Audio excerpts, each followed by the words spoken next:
नमस्कार दोस्तों, वेलकम। स्वागत करता हूं एक बार फिर से आप सभी का आर एस जंक्शन पर। मैं हूं घनश्याम और दिनांक 13 मई 2021 के करंट अफेयर्स के साथ हाजिर हूं। तो चलिए शुरुआत करते हैं।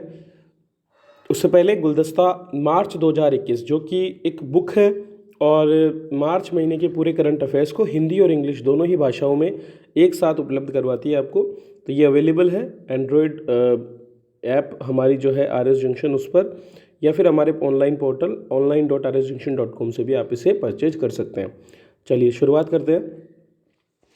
निम्नलिखित में से किस संस्थान की रिपोर्ट के अनुसार भारतीय अर्थव्यवस्था 2022 में विश्व की सबसे तेज गति से विकसित होने वाली अर्थव्यवस्था होगी? तो हाल ही में संयुक्त राष्ट्र ने अपनी अर्धवार्षिक रिपोर्ट जारी की है, जिसमें उसने उन संभावनाओं पर विचार व्यक्त किए हैं जो कि आने वाले समय में वैश्विक अर्थव्यवस्थाओं के लिए देखने को मिलेंगे। संयुक्त राष्ट्र ने कहा है कि भारतीय अर्थव्यवस्था 2022 में विश्व की सबसे तेज गति से विकसित अर्थव्यवस्था होगी, और ये बात विश्व आर्थिक स्थिति और संभावनाओं के अर्धवार्षिक अपडेट में संयुक्त राष्ट्र ने कही है। इसके अनुसार भारत की अर्थव्यवस्था 2022 में 10.1% की वृद्धि से आगे बढ़ेगी। चीन की अर्थव्यवस्था की वृद्धि दर 2021 के आकलन 8.2% से घटकर 2022 में 5.8% रहने का अनुमान किया गया है। रिपोर्ट में यह भी कहा गया है कि वर्ष 2021 में भारत की आर्थिक वृद्धि दर 7.5% रहने का भी अनुमान रखा गया है। दोस्तों, हाल ही में भारतीय चैम्बर ऑफ कॉमर्स द्वारा ग्रीन ऊर्जा अवार्ड प्रदान किया गया, और इस बार इस अवार्ड से Indian renewable energy development agency limited अर्थात IREDA इरेडा जो है उसे सम्मानित किया गया है। Indian renewable energy development agency को यह अवार्ड भारत में नवीकरणीय ऊर्जा की अग्रणी पब्लिक फाइनेंसिंग संस्था होने के लिए दिया गया है। IREDA भारत में नवीकरणीय ऊर्जा और ऊर्जा दक्षता परियोजनाओं की फाइनेंसिंग के लिए एकमात्र समर्पित संस्थान है। जब इसकी स्थापना हुई उसके बाद से ये वर्तमान में एक मिनी रत्न कंपनी है, और कंपनी ने इन परियोजनाओं की फाइनेंसिंग के लिए विकासशील बाजार में एक उत्प्रेरक के रूप में भूमिका निभाते हुए बहुत से प्रोजेक्ट्स को फाइनेंस प्रदान किया है। IREDA ने बीते वर्षों में कुल मिलाकर 96,000 करोड़ रुपए का लोन मंजूर किया, जबकि 63,000 से अधिक करोड़ रुपए का लोन यहाँ पर दिया गया है, और देश में 17,586 मेगावाट से अधिक अक्षय ऊर्जा क्षमता तैयार करने में भी इसने मदद की है।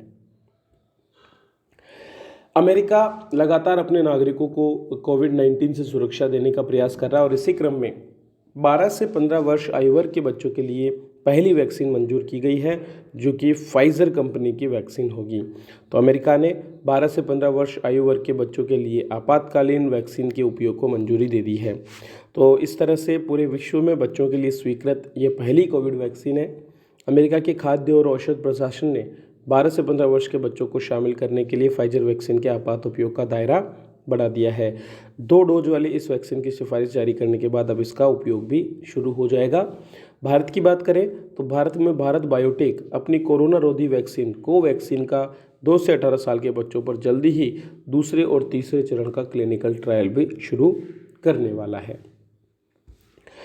देश में निम्नलिखित में से किस एक अन्य कंपनी को कोवैक्सीन बनाने के लिए मंजूरी दी गई है?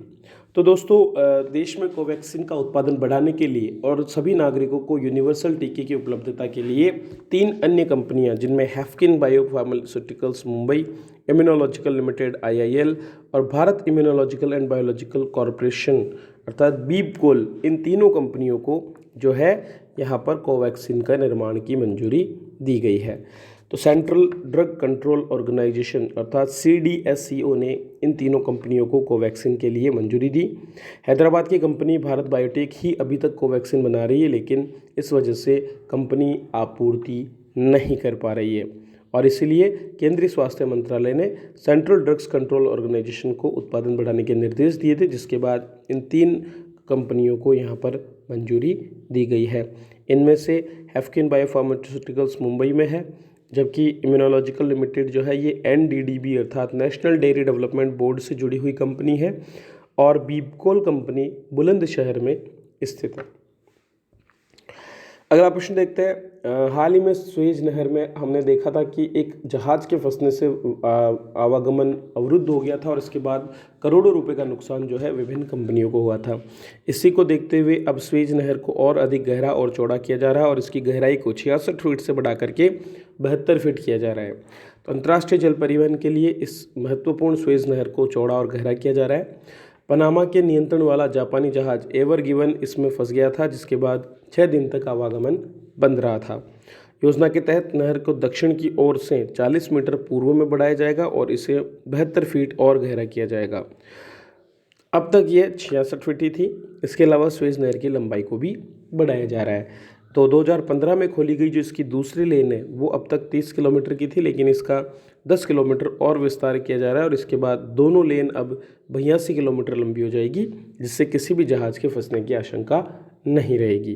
विश्व का लगभग 10% व्यापार इसी नहर से गुजरने वाले जहाज़ों से होता है। तो दोस्तों, ये थे आज के करंट अफेयर्स जिन पर हमने चर्चा की। उम्मीद करता हूँ ये करंट अफेयर्स आपको पसंद आए होंगे। तो यदि हाँ, तो लाइक कीजिए, शेयर कीजिए अपने दोस्तों के साथ और बने रहिए इसी तरह। वीडियो देखने के लिए आप सभी का बहुत बहुत धन्यवाद।